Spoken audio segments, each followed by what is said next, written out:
नमस्कार दोस्तों, Moni official voice में आपका स्वागत है। आज की कहानी है जब बेटे बहू ने अपनी बूढ़ी विधवा माँ को लात, घूंसों और चप्पलों से मारा तो माँ ने किया कुछ ऐसा। अरे ओ बुढ़िया, कान खोलकर सुन ले। आज घर से, मेरे मायके से मेरे माँ पापा और भाई बहन आने वाले हैं, इसलिए तू अपने इस कमरे में ही बंद रहेगी, समझी? और कमरे से बाहर झांकने की कोशिश भी मत कर लेना, मनहूस कहीं की। बहू अपनी सास को कमरे में धक्का देते हुए गुस्से में चिल्लाते हुए कहती है और बाहर से ताला लगा देती है।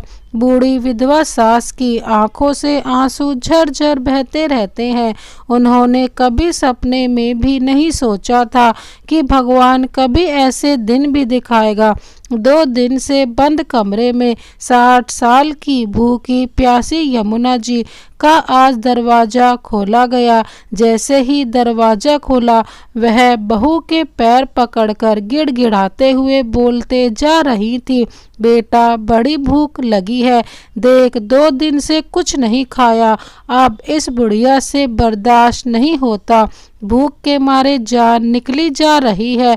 बस बहू, बासी ताजी जो भी है दे दो, अब बर्दाश्त नहीं होता। कहते कहते यमुना जी फूट फूट कर रोने लगी कि तभी उनकी बहू अनीता आंखें दिखाकर बोली, बुढ़िया चुपचाप यहीं बैठी रहे, वरना वह भी नहीं दूंगी। यमुना जी किसी भिखारी की तरह वहीं चुपचाप एक कोने में बैठ गई।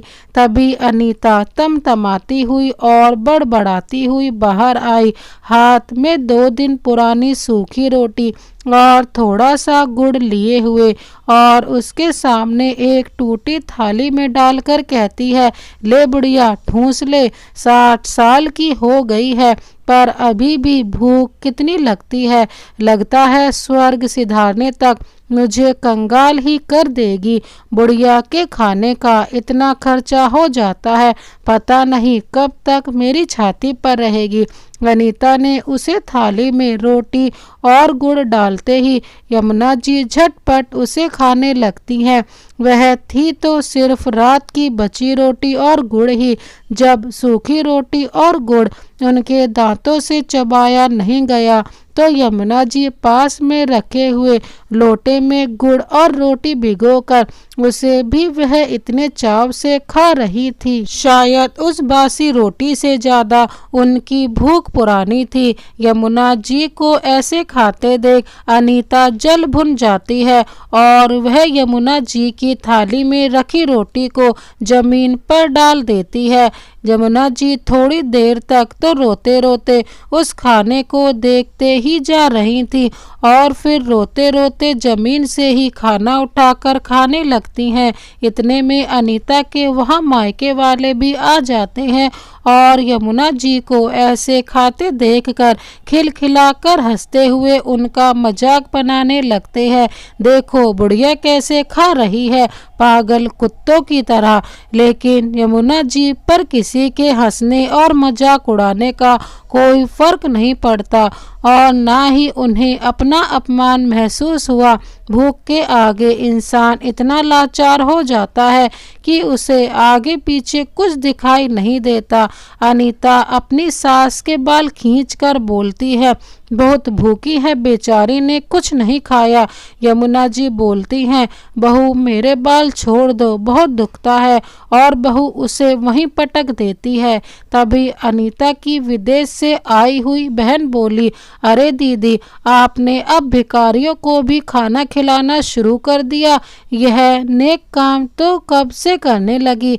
अनीता मुंह बनाते हुए बोली, अरे नहीं नहीं, यह सास है मेरी, गांव की अनपढ़ गंवार, तभी तो ऐसे जानवरों की तरह खा रही है। 2 दिन से भूखी प्यासी यमुना जी जमीन पर पड़े खाने को बड़े प्यार से खाए जा रही थी। वह बासी रोटी भी उन्हें किसी पकवान से कम नहीं लग रही थी। उनकी यह हालत देखकर किसी भी इंसान के आंखों में आंसू आ जाए।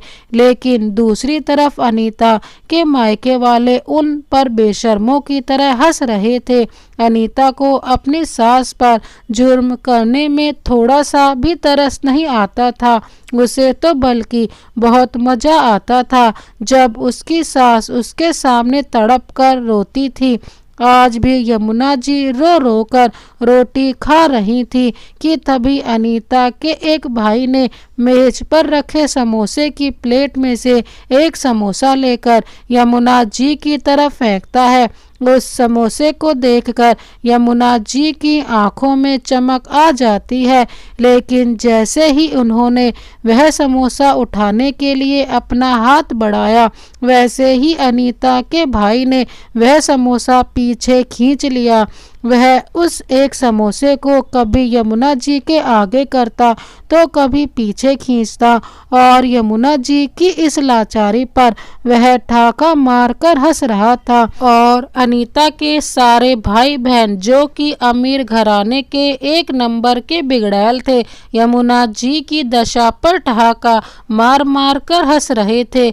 यह सब देखकर यमुना जी की आंखों में आंसू आ गए तो वह उस समोसे को जमीन पर फेंकते हुए बोले, ले बुढ़िया खा ले। अनीता भी मेज पर बैठी अपने भाई बहनों के साथ यमुना जी का मजाक बनते हुए देख रही थी।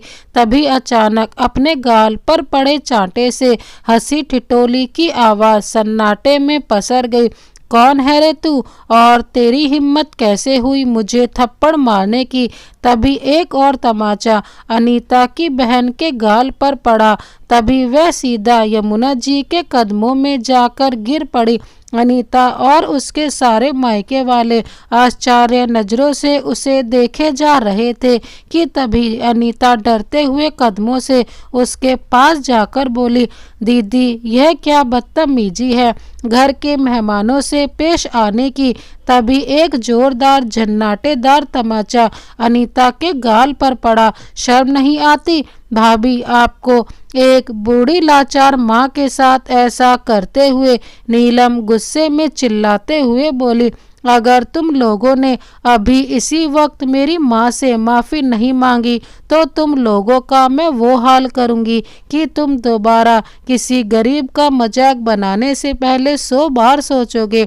नीलम को गुस्से में भड़कता हुआ देखकर अनीता के सारे मायके वालों ने यमुना जी से हाथ जोड़कर माफ़ी मांगी और एक एक करके वह वहां से 9-2-11 हो गए। प्रिय दोस्तों, नीलम यमुना जी की बड़ी बेटी है और वह एक समाज सेविका है जो ऐसे ही लाचार बुजुर्गों की सेवा करती है और एक संस्था चलाती है जिस कारण उसकी पहुंच काफ़ी दूर तक है। इसी कारण अनीता नीलम की तेज आवाज़ से भी कांप उठती है। तभी नीलम ने कहा, भाभी अरे माना कि आपकी माँ नहीं है तो क्या दूसरे की माँ का मान सम्मान क्या होता है। आप वह भूल गई हैं क्या। मेरी माँ ने क्या कमी रखी थी।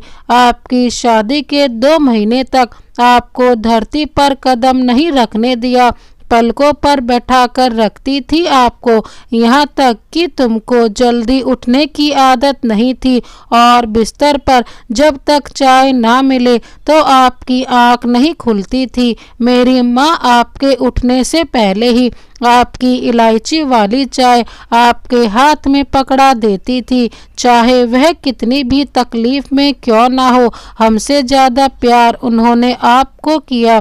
यह सोचकर कि बचपन में आपको माँ का प्यार नहीं मिला तो वह आपको माँ की कमी कभी महसूस नहीं होने देगी, लेकिन तुमने मेरी माँ की ममता, उनका प्यार का यह सिला दिया। नीलम रोते हुए अपनी माँ के गले लग गई।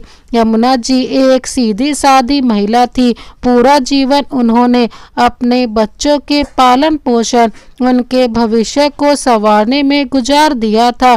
यमुना जी के पति मुन्ना लाल जी एक क्रॉकरी की दुकान चलाते थे। उसी से अपने परिवार का गुजारा जैसे तैसे किया करते थे। धीरे धीरे बच्चे बड़े होने लगे और ज़रूरतें बढ़ने लगी थी तो उन्होंने रात को ऑटो रिक्शा चलाना शुरू कर दिया और बेचारे बच्चों की ख्वाहिशों को पूरा करने में रात दिन एक कर रहे थे। मुन्ना लाल जी सिर्फ अपने परिवार को चलाने के लिए बिना थके हुए काम करने की मशीन बनकर रह गए थे। ना खाने के सुध ना पहनने की। दोनों बेटियां विवाह योग्य हुई तो उन्होंने सबसे पहले बेटियों की शादी की, लेकिन जैसे ही बेटे की शादी हुई उनकी हालत और भी बद से बदतर हो गई। बेटा कोई काम नहीं करता था और अभी मुन्ना लाल जी को ही पूरे परिवार का खर्च उठाना पड़ता था। एक रात जब वह ऑटो रिक्शा चलाने गए तो तेजी से आते हुए ट्रक ने उन्हें पीछे से टक्कर मार दी और मौके पर ही उनकी मौत हो गई। उसी दिन के बाद से यमुना जी को अपनी शुद्ध नहीं रहती। पति के जाने का दुख यमुना जी से बर्दाश्त ही नहीं हो रहा था। दिन रात अपने कमरे में अकेली बैठी बैठी आंसू बहाती रहती थी। ना जाने कितने दिनों से बिना खाए पिए ही अपने पति की तस्वीर को अपने हाथ में लिए बैठी रहती थी। उधर ससुर के मरते ही अनीता ने सारा घर अपनी मुट्ठी में कर लिया और बेटे ने पिता की क्रॉकरी की दुकान हड़प ली। लेकिन जाने से पहले मुन्ना लाल जी ने एक अच्छा काम किया था जो इसके बारे में बस नीलम और आरती को ही पता था। आरती उनकी छोटी बेटी थी। ऐसे ही एक दिन की बात है, एक शाम को वह खटिया पर लेटी थी कि तभी उनकी पोती परी एक प्लेट में पास्ता खाती हुई और फोन चलाती हुई आती है। तभी वह अपनी दादी के पास बैठकर उनसे खाने के लिए पूछा। आज पता नहीं कितना समय गुजर गया यमुना जी को ऐसा खाना खाए हुए, शायद उन्हें खुद को ही याद नहीं। परी को पास्ता खाता देखकर उनके मुंह में पानी तो आया, पर वह एक भी पास्ता खाने से डर रही थी। परी बार बार कह रही थी, लो ना दादी, एक तो ले लो, बहुत ही स्वादिष्ट बना है। मगर यमुना जी परी से मना किए जा रही थी। तो इस पर परी उनके मुंह में जबरदस्ती एक पास्ता डाल देती है। वह आंखें बंद करके पास्ता का स्वाद ले रही थी। तभी किसी ने उनके बाल पकड़ लिए। तब यमुना जी ने आंखें खोली तो अनीता उनके बाल को पकड़ के खड़ी हुई थी और बगल से परी भी डर के मारे जा चुकी थी।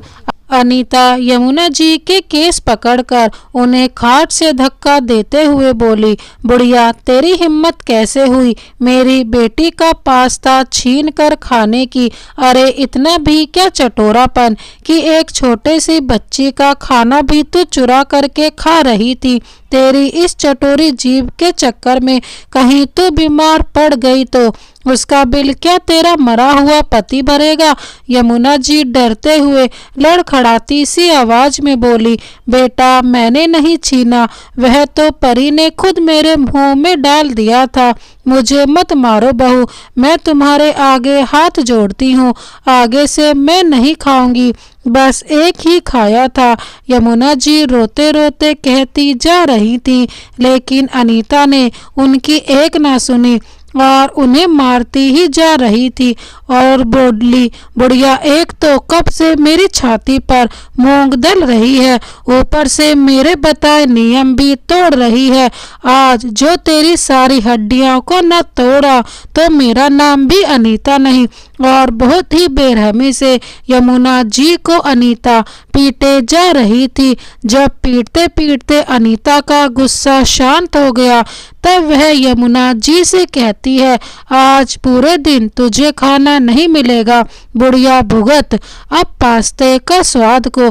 अनीता की मार से यमुना जी बेहोश होकर बहुत देर तक वहीं जमीन पर पड़ी रही। करीब 1 घंटे बाद परी डरते डरते आई और अपनी दादी को 1 गिलास पानी पिलाया, तब जाकर उन्हें होश आया।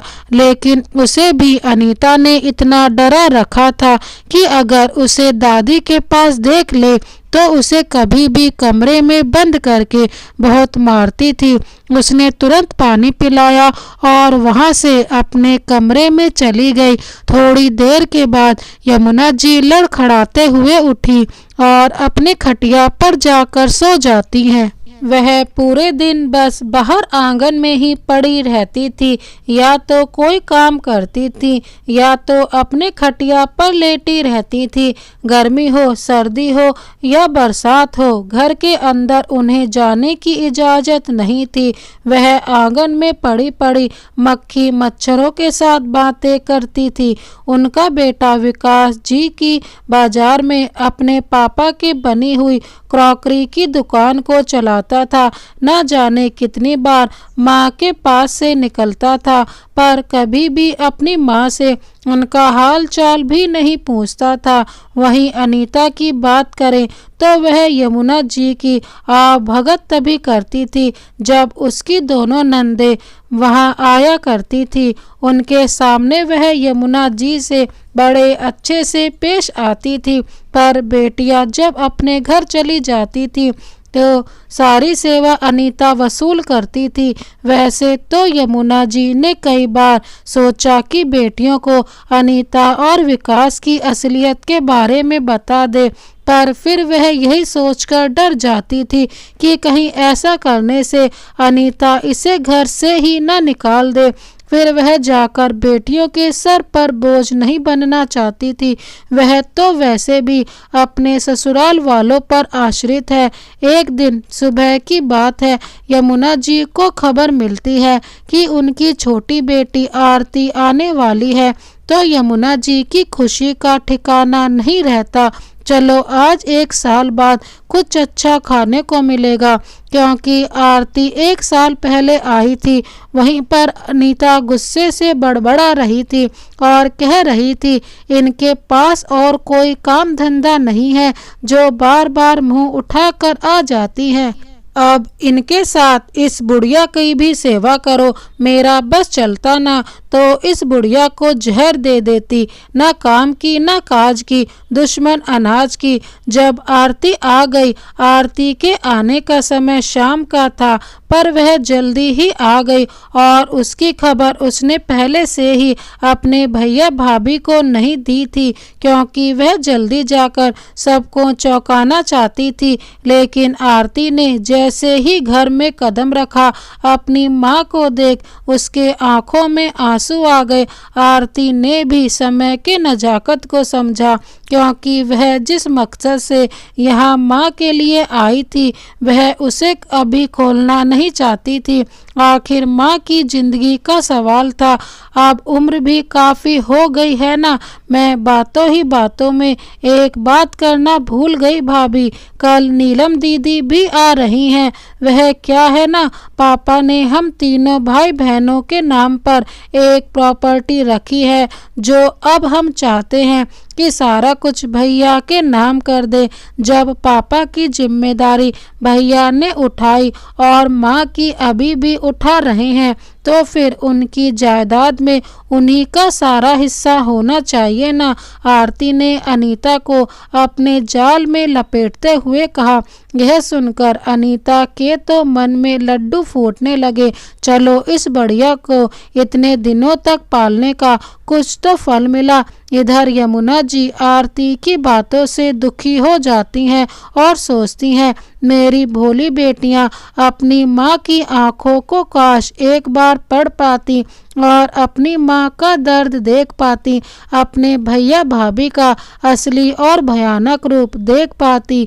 मैं तो कुछ कह नहीं सकी, और अगर इस बार भी चुप रह गई तो बहुत गलत हो जाएगा। नहीं, मुझे अब चुप नहीं रहना चाहिए। यमुना जी तो सब कुछ आरती को बताने ही वाली थी। यमुना जी यह कभी नहीं चाहती थी कि उनकी वजह से उनकी बेटियों के जीवन में कभी कोई परेशानी आए, इसलिए यमुना जी चुप रहीं। उन्होंने आरती को कुछ नहीं कहा। रात को सब खाना खा पी के सो जाते हैं, तभी रात में दबे पांव अनीता उन्हें जगाकर बाहर आने के लिए कहती है। यमुना जी बिना कुछ कहे दबे पांव बहू के पीछे पीछे चली जाती हैं। अनीता उनको रसोई में ले जाकर एक जोरदार चिमटा उनकी पीठ पर मारते हुए बोली, बेटी क्या आ गई? बड़ा आराम फरमा रही है और अगर तूने अपनी बेटी के सामने जबान खोली तो बुढ़िया पता है ना तेरे साथ मैं फिर क्या करूँगी। एक बार बस तेरी बेटियां अपना हिस्सा मेरे पति के नाम कर दे, यह सारा ढोंग करने की तो ज़रूरत ही नहीं पड़ेगी। फिर तो इनका यहाँ आना जाना बंद ही कर दूंगी। उससे पहले जरा भी कोई बात की भनक लगी तो तेरी खैर नहीं बुढ़िया। याद है ना पिछली बार की मार, उससे भी ज़्यादा दाग होंगे तेरे बदन पर। यमुना जी हाथ जोड़कर बोली, कुछ कुछ नहीं कहूँगी बहू, बस तुझे मुझे मारना बंद कर दे। यमुना जी ने अपने दर्द को अपने सीने में ही दफन कर लिया। प्रिय दोस्तों, अक्सर जब बेटियां मायके जाती हैं तो माँ बेटी एक दूसरे से बातें करके अपना दर्द हल्का कर लेती हैं, लेकिन यहाँ तो यमुना जी की हालत ऐसी थी कि वह अपना कोई भी दुख अपने बेटी के साथ नहीं बांट पा रही थी और अंदर ही अंदर घुट रही थी। अगले दिन बड़ी बेटी नीलम भी आ जाती है तो उसे देखते ही अनीता और भी ज़्यादा खुश हो जाती है। शायद यह पहली बार हो रहा था कि नंदों के आने पर अनीता इतनी खुश थी। यमुना जी जानती थी कि इन सब के बाद अनीता उसके साथ और भी बुरे तरीके से पेश आएगी, पर वह चाह कर भी अपनी जबान खोलने की हिम्मत नहीं जुटा पा रही थी। खाना खाने के बाद शाम को आरती बोली, भैया कागज़ तो हमने हमारे पापा के वकील से बनवा लिए हैं, वह पेपर कल लेकर आएंगे। इतना सुनते ही यमुना जी को रहा नहीं गया। उन्होंने कहा, अरे यह सब करने की क्या ज़रूरत है, पापा ने कुछ सोच समझकर ही यह सब किया होगा। यमुना जी के मुंह से यह सुनते ही उनका बेटा विकास और बहू अनीता बड़ी बड़ी आंखें कर उन्हें घूरने लगे कि तभी नीलम कहती है, माँ पापा ने हम तीनों को हमेशा एक जैसा चाहा, इसीलिए उन्होंने ऐसा किया। पर अब जब हम अपने घर में रच बस गए हैं, फिर इन सब की हमें क्या ज़रूरत है। अपने दोनों बहनों के मुख से प्रॉपर्टी देने की बात सुनकर उसका भाई विकास और उसकी पत्नी अनीता बहुत खुश हो जाते हैं। वह सब जान रहे थे कि एक बार बहन अपने हिस्से की प्रॉपर्टी छोड़ दे, उसके बाद तो हमारा जैसा मन करेगा हम वैसा ही करेंगे। अगली सुबह दोनों बहनों ने अनीता से कहा, भाभी हम माँ के लिए कुछ लेने बाजार जा रहे हैं, फिर पता नहीं कब आना होगा, इसीलिए इस बार हम माँ का पूरा बंदोबस्त करके जाएंगे और 1 घंटे में वकील को साथ लेकर वापस आएंगे।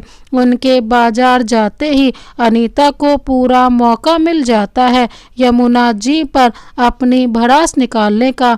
वह यमुना जी के पास खीर की एक कटोरी लेकर आई और कहती है, ले तेरे ठूसने के लिए कितनी बड़ी खीर की कटोरी लेकर आई हूँ। यह कहकर वह नमक का डिब्बा उस खीर की कटोरी में डाल देती है और कहती है, अब खा इसे, बहुत चटोरे मांगती है ना तेरी जीभ, आज तेरी जीभ को सारे स्वाद चखाती हूँ। यमुना जी ने कहा, नहीं बहू, इतना नमक मैं नहीं खा सकती, अब तो तेरी बेटियां भी यहाँ नहीं हैं जो तुझे बचाएंगी। हाथ जोड़ते हुए रुंधे गले से यमुना जी ने कहा, बहू एक बार तूने मुझे बहुत ज़बरदस्ती खराब खाना खिलाया था, जिसकी वजह से मैं 15 दिन तक बीमार रही और अब इतना नमक से कहीं मैं मर जाऊं तो भी चलेगा, पर जो बच गई तो बहुत तड़पती रहूंगी। बहू ऐसा जुर्म ना करो, मुझे जहर लाकर दे दो, मैं खाकर हमेशा के लिए यहाँ से तुमसे दूर हो जाऊंगी, पर ऐसे हर रोज मुझ पर अत्याचार मत करो, आखिर मैंने तुम्हारा क्या बिगाड़ा है। अनीता ने कहा, जहर दे पाती तो कब का दे दिया होता, पर यह सब करके मुझे जेल नहीं जाना, पर जब तक तू जिंदा रहेगी मैं तेरा बुरा हाल करती रहूंगी। कि तू खुद ही तड़प तड़प कर मर जाएगी। अनीता ने बड़ी बड़ी आंखें दिखाकर कहा और वह नमक वाली खीर जबरदस्ती यमुना जी के मुंह में डाल रही थी कि तभी पीछे से नीलम और आरती आकर अनीता को धक्का देकर एक जोर का तमाचा मारकर यमुना जी से दूर कर देती हैं और आरती लगातार कई थप्पड़ अनीता को मारते चली जाती है। यह क्या कर रही हो तुम आरती, से अनीता ने गुस्से में कहा। क्यों भाभी, जो आप माँ के साथ करती हैं उसके आगे तो यह कुछ भी नहीं है। उसके लिए तो आपको जो सजा दी जाए कम है, आरती ने कहा। तब पीछे से विकास भी आ जाता है।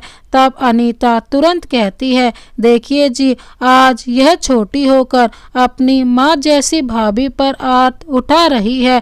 क्या नहीं किया मैंने इसके लिए इस घर में। जब मैं आई थी यह कितनी छोटी थी, माँ बनकर मैंने हमेशा इसका ख्याल रखा और आज यह मुझ पर हाथ उठा रही है। विकास ने कहा, यह क्या है आरती, तुम लोग यह सब करने आई हो यहाँ? अब यह घर मेरा है और यहाँ पर सिर्फ मेरा और मेरी पत्नी अनीता का ही हुक्म चलेगा और हम लोग चाहते हैं कि तुम दोनों यहाँ अब कभी मत आना। हमारा घर? अनीता ने आश्चर्य से पूछा। हाँ अनीता, यह लोग अभी अभी मेरे दुकान पर वकील को लेकर पहुँचे थे मुझसे दस्तखत करवाने। इन लोगों ने अपना हिस्सा मेरे नाम कर दिया है, इसलिए अब तुम्हें चिंता करने की कोई ज़रूरत नहीं है। अब ना ही तुम्हें उनकी चापलूसी करने की ज़रूरत है और ना ही इस बुढ़िया को सताने में तुम्हें कोई रोक सकता है।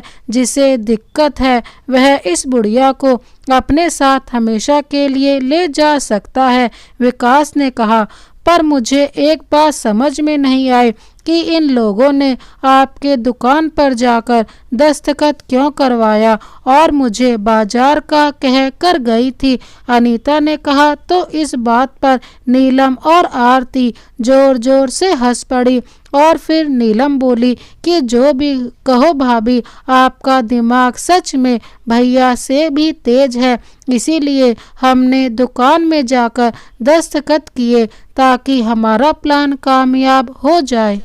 हमको अच्छी तरह से पता था कि यहाँ घर पर आपके सामने चालाकी करना मुश्किल होता। यह क्या मजाक है नीलम, विकास ने भड़कते हुए कहा। तभी अपने भाई को जोरदार तमाचा लगाकर बोली, रुको भैया, शुरू से बताती हूँ। सारी सच्चाई बताने लगते हैं कि आखिर आरती और नीलम यहाँ पर किस लिए आई थी। वह क्यों अपनी प्रॉपर्टी अपने भाई के नाम करना चाहती थी, इसके पीछे उनका असली मकसद क्या था।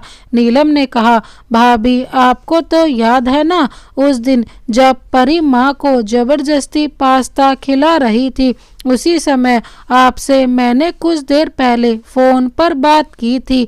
आपने सोचा फ़ोन कट गया है, लेकिन फ़ोन कटा नहीं था। मैंने सारी बातें सब कुछ सुन लिया था। वह मोबाइल परी अपने पास लिए हुई थी और पास्ता खाने में व्यस्त थी। शायद ये परी की गलती थी या भगवान की कोई लीला, यह तो कह नहीं सकती। पर उस दिन जब माँ को भाभी सिर्फ एक पास्ता खाने के लिए पीट रही थी, मैंने सब कुछ सुन लिया और समझ लिया। मुझे उसी दिन यह अच्छी तरह से पता चल गया था कि माँ के साथ आप किस तरह का बर्ताव करती हैं और मैंने तुरंत आरती से बात की और यह प्लान बनाया कि किस तरह आप सबको सबक सिखाया जाए। नीलम ने कहा, हम चाहते तो कब का आकर तुम लोगों को तुम्हारी औकात दिखा सकते थे, पर उसमें मज़ा नहीं आता जो आज आया है। भैया तुम्हें क्या क्या लगा अचानक से आकर हमने यूं ही प्रॉपर्टी की बात छेड़ी? नहीं, हम चाहते थे कि पहले आपसे सब कुछ छीनकर माँ के नाम कर दे, फिर आप लोगों को भी आपके ससुराल भेज दे। उसी दिन की बात और मारपीट की आवाज़ नीलम के फ़ोन में रिकॉर्ड थी। और आज की मारपीट की भी वीडियो मेरे फ़ोन में रिकॉर्ड है, जो तुम दोनों को जेल भिजवाने के लिए काफ़ी है। आरती ने आगे कहा, जब मैं और दीदी बाजार गए थे तो तभी एक कैमरा यहाँ घर के एक कोने में लगाकर गए थे। हमें अच्छे से पता था कि हमारे जाते ही भाभी माँ के साथ फिर से जातियाँ करेंगी। क्या सच में? अपनी बेटी की बात सुनकर यमुना जी ने कहा, क्या सच में यह लोग आप मुझ पर हाथ नहीं उठाएंगे? यमुना जी ने नम आंखों से अपनी बेटी से पूछा, हाँ माँ, अब आप पर कोई हाथ नहीं उठा सकता। अगर किसी ने भी आपको गलती से छुआ भी तो उसका हाथ तोड़कर उसके दूसरे हाथ में दे देंगे हम। यमुना जी बोली, जानती है बेटा, जब बहू मारती है ना तो 2 दिन तक मैं बिस्तर से उठ नहीं पाती। कभी कभी तो दर्द से चक्कर भी आ जाते थे। यह कहकर यमुना जी अपने आंसुओं को पोंछने लगती हैं और अपने हकलाती आवाज में कहती हैं, बचपन में मैं जब तुम लोगों को मारती थी और अगर उसके निशान पड़ जाते थे तो मेरा दिल बहुत रोता था, और आज अपनी बूढ़ी लाचार माँ को पीट पीट कर इतने निशान दिए हैं कि मैं दर्द से पूरी रात करहाती रहती हूँ, फिर भी इनको कोई फर्क नहीं पड़ता। माँ के शरीर पर इतनी मार के निशान देखकर दोनों बेटियों की आंखें भर आई। माँ, क्यों आपने इस बारे में हमें कभी क्यों नहीं बताया? क्यों इसके अत्याचार कहती रही? आरती ने कहा तो यमुना जी बोली, डर लगता था बेटा इसके मारने से, और बहू की मार तो मैं फिर भी सह लेती, पर उस दिन विकास ने जब मुझे मारा था तो मुझे अपनी हड्डियां चटकाने की आवाज़ भी आ रही थी। पता है बेटा, कपड़े धोने की पटकुटनी से ही तेरे भैया ने मुझे कपड़ों की तरह धो दिया था। इतना मारा कि मेरे शरीर में इतने घाव हो गए कि गिरने में भी नहीं आ सकते। तेरे भैया ने मेरे सिर पर भी मारा था, तब भी मैं नहीं मरी। प्रिय दोस्तों, बेटियों ने कहा, माँ, आपकी हर चोट का हिसाब होगा। इन्हें तो अब सजा हम दिलवाएंगे। अब हर कोई बेटा बहू अपनी बूढ़ी माँ के साथ ऐसा करने के बारे में 100 बार सोचेगा। तभी दरवाजे की घंटी बजी। अनीता ने डरते हुए दरवाजा खोला तो सामने पुलिस को देखकर दोनों के पैरों तले जमीन खिसक गई। ले जाइए इंस्पेक्टर साहब इन दोनों को। इन दोनों ने हमारी माँ के साथ बहुत ज्यादतियाँ की हैं। हम इसके खिलाफ सबूत पीछे से लाते हैं। आरती ने जोश में आकर कहा। आरती और नीलम ने इंस्पेक्टर साहब को सारे सबूत दिखा दिए कि कैसे उसके भैया भाभी उसकी मां पर अत्याचार करते थे और अपने भाई भाभी को 5-5 साल की सजा दिलवाई। नीलम बोली, माँ, अब आप आराम से यहाँ रह सकती हैं, पर इस उम्र में अकेली आप कैसे रहेंगी? आप हमारे साथ चलिए। अब आप हमारे साथ रहना। नीलम की बात सुनकर उसकी माँ यमुना जी ने कहा, बेटा, जब यह बूढ़ी हड्डियाँ इतनी मार सह सकती हैं तो अकेले भी रह सकती है। मुझे अपनी आज़ादी महसूस करने दो। अब से मैं अपने कमरे में सोऊंगी। बेटा, तुम लोगों ने तो मुझे बचा लिया, लेकिन ना जाने मुझ जैसे कितने बूढ़े माँ बाप होंगे जिनको बचाने वाला कोई नहीं होगा। इसलिए मैंने एक फैसला किया है जिससे तुम लोगों को भी मेरी चिंता नहीं रहेगी। मैं चाहती हूँ इस घर को एक वृद्ध आश्रम में बदल दिया जाए। जो बच्चे अपने माँ बाप के संग बुरा सलूक करते हैं और उन्हें घर से निकाल देते हैं, यह उनका आशियाना बने। नीलम और आरती माँ की बातों को सुनकर खुश हो जाते हैं। बेटा, मुझे भी मेरे जैसे सताए हुए लोगों के साथ दुख बांटने का मौका मिलेगा। भगवान ने आज मुझे तो बचा लिया, लेकिन ना जाने कितनी माँ है, कितने पिता आज भी अपने बहू बेटों के अत्याचारों को सह रहे हैं और भिखारी के जैसे रोड पर भटक रहे हैं। माँ की बात सुनकर आरती और नीलम ने उसे घर को एक वृद्धाश्रम में तब्दील कर दिया और बाहर दरवाजे पर अब बड़े बड़े अक्षरों में एक बोर्ड पर लिखा हुआ था, बच्चों के सताए हुए बूढ़े माँ बाप का आशियाना। यमुना जी उस बोर्ड को देखकर एकदम बच्चों के जैसे हरकत करने लगी, जिसे देखकर नीलम और आरती की आंखों में आंसू आ गए। नीलम और आरती ने अपनी माँ के लिए एक सहकर रख दी ताकि वह 24 घंटे माँ के साथ रहे और उन्हें किसी प्रकार की कोई भी परेशानी महसूस ना हो। धीरे धीरे करके 5 साल निकल गए और यमुना जी का वह आशियाना बच्चों के सताए हुए माँ बाप से भर गया। अनीता और विकास जेल से छूटकर दोबारा माँ से माफ़ी मांगने पहुँचे तो यमुना जी ने उन्हें माफ़ नहीं किया और धक्के मारकर घर से निकाल दिया, यह कहकर कि आज से मेरा बेटा मेरे लिए मर चुका है। दोनों वहां से सर झुकाए चले गए और दर दर की ठोकरें खा रहे हैं। उधर यमुना जी अपने घर में आराम से अपने ही जैसे सताए हुए बूढ़े माँ बाप के संग रह रही हैं और दोनों बेटियां समय समय पर आकर उस वृद्ध आश्रम की देख रेख करती हैं और इस तरह अब यमुना जी हंसी खुशी अपनी जिंदगी गुजार रही हैं। तो प्रिय दोस्तों, आपको यह कहानी कैसी लगी? क्या बेटियों ने अपनी माँ को बचाने के लिए जो किया वह सही था या गलत? और यमुना जी ने अपने घर को एक वृद्ध आश्रम में बदल दिया और अपने बेटे बहू को दर दर की ठोकरें खाने के लिए छोड़ दिया। आपकी नज़रों में यह सही था या गलत? हमें आपकी राय कमेंट करके ज़रूर बताएं। दोस्तों, ये कहानी अगर आपको अच्छी लगी हो तो लाइक कर दीजिए। इसी तरह की कहानी देखने के लिए हमारे चैनल को अभी सब्सक्राइब कर बेल आइकन को प्रेस करना ना भूलें। Thank you so much. Vande Mataram.